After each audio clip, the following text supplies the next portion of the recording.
شرور أنفسنا ومن سيئات أعمالنا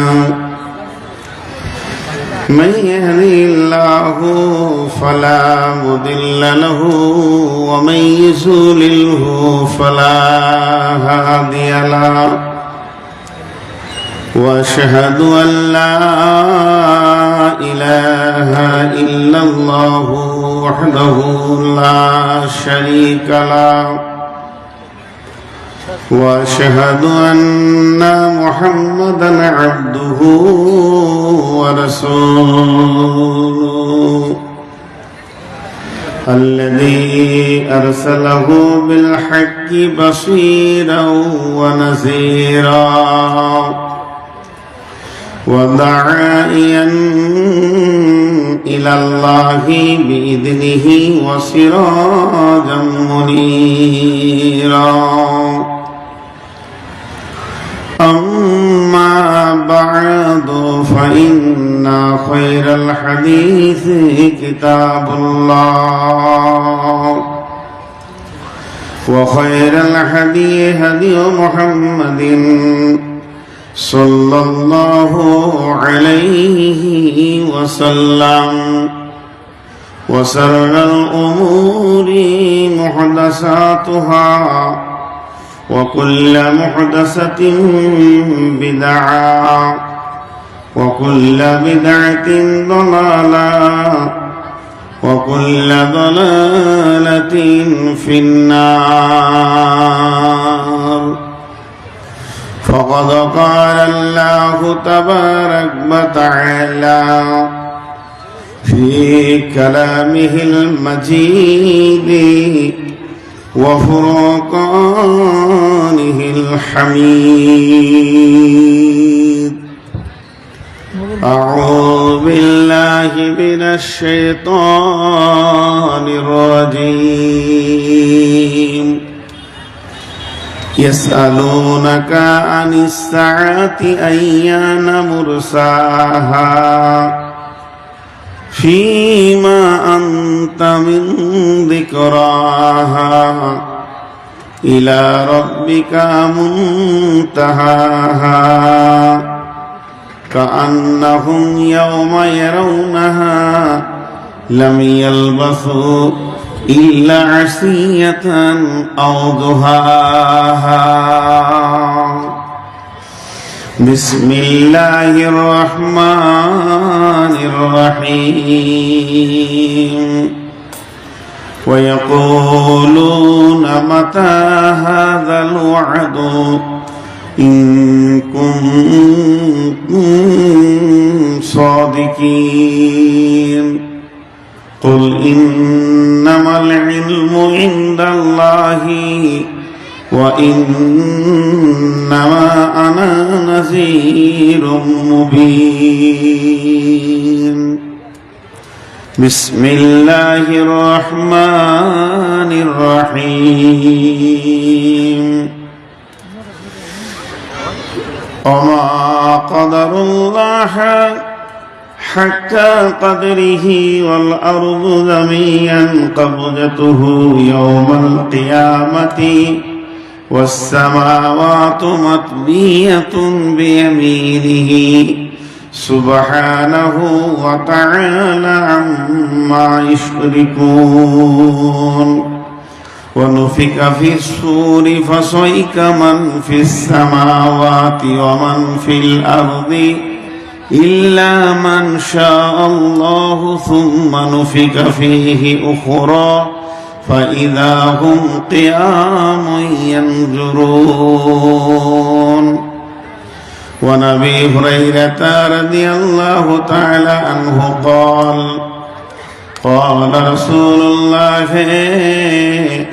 صلى الله عليه وسلم إذا اتخذ الفي ضبالا والأمانة مغناما والزكاة مغراما تعلم لغير دين آتى الرسول امرته أكا أمه أغنى صديقه أصابه جاهرت الأصوات في المساجد ساد القبيلة فاسقهم زعيم القوم أرذلهم وأكرم الرجل مخافة سره وجاهرت الكائنة والمعزف وسربت الخمور لباس الحرير لنا هذه الأمة أولها أو كما قالت النبي صلى الله عليه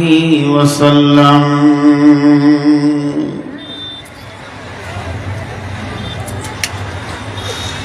দয়াল রহমান কে পারে বুঝিতে তব শান মা বাপ ছাড়া হয় পিতা আদম বানাইলেন নিজ হাতে পিতা ছাড়া পুত্র ঈসা মারিয়ামের কোলেতে কে বা বড় কারিগর কার বা বড় শান কে পারে বুঝিতে তব শান। শ্রদ্ধেয় সুযোগ্য আজকের সবার সভাপতি,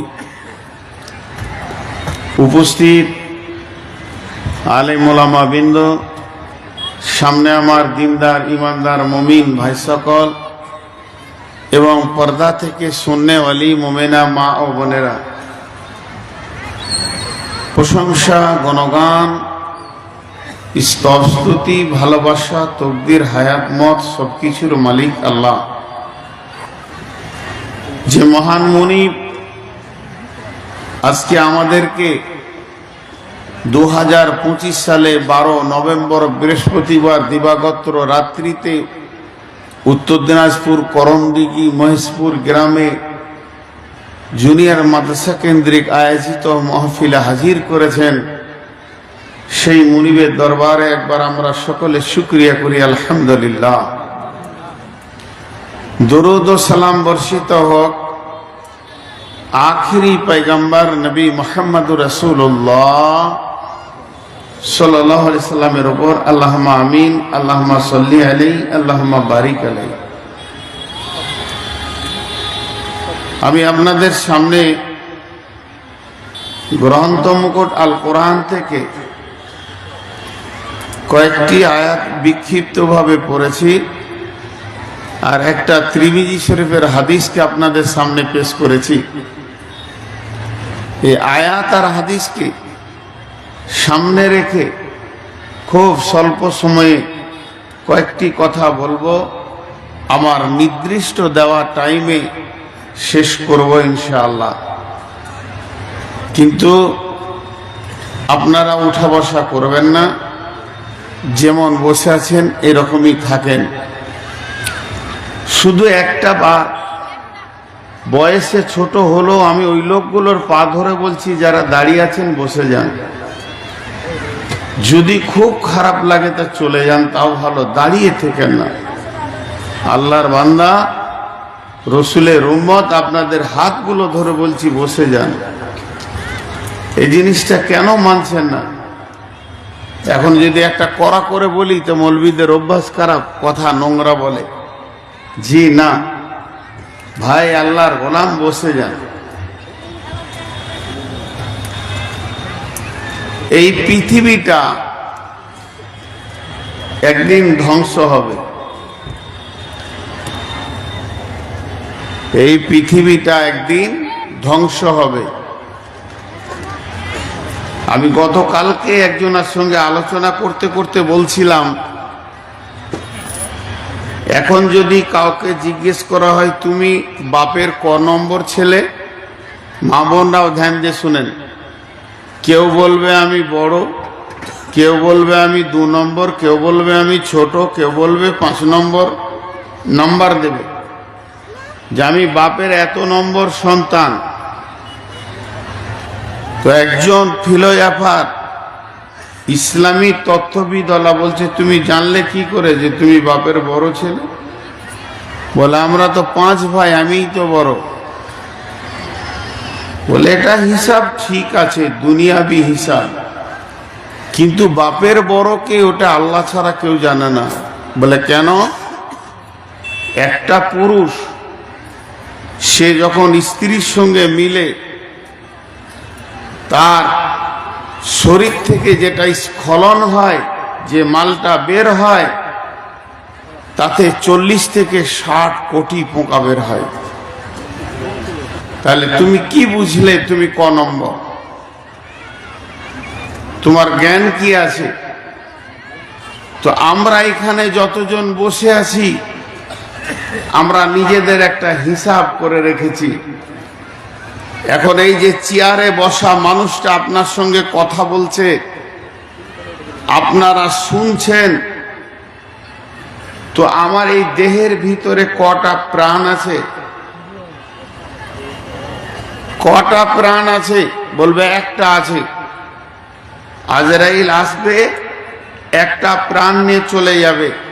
নূর মোহাম্মদ মারা যাবে, নূর মোহাম্মদ ইন্তেকাল হয়ে যাবে, স্থানান্তরিত হয়ে যাবে। কিন্তু সূক্ষ্ম ব্রেন্দে দেখেন আমার এই বডিতে কয়েক কোটি প্রাণ আছে। আমার এই বডিতে কয়েক কোটি প্রাণ আছে, কয়েক কোটি। একবার স্খলন হলে যদি 60 কোটি পোকা বের হয়, প্রত্যেকটা শুক্রাণুর প্রাণ আছে।